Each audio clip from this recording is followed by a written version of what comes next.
Tout le monde déteste Pénélope, sournoise, jalouse, manipulatrice. Mais si Pénélope avait été un gars, en vrai, on l'aurait juste trouvée brillante.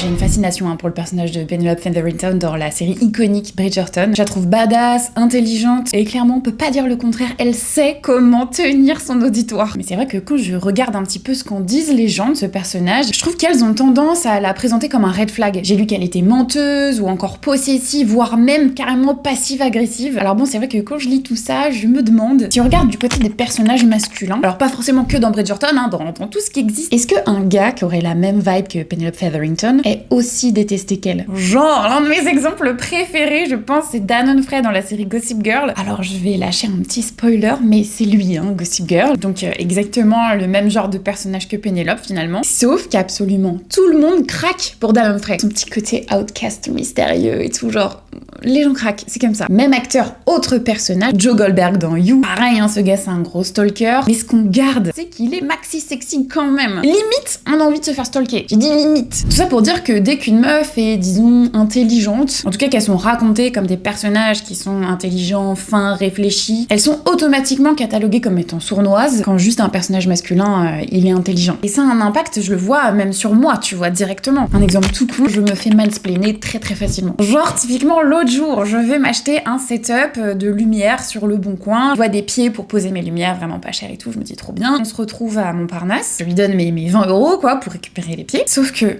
vraiment, il a mis sans déconner un temps, mais infini pour m'expliquer comment les utiliser. Genre, bah ouais, je l'ai laissé me parler pendant... Franchement, sans déconner, ça a dû durer 15-20 minutes quand même. Genre, c'est long pour un échange Le Bon Coin.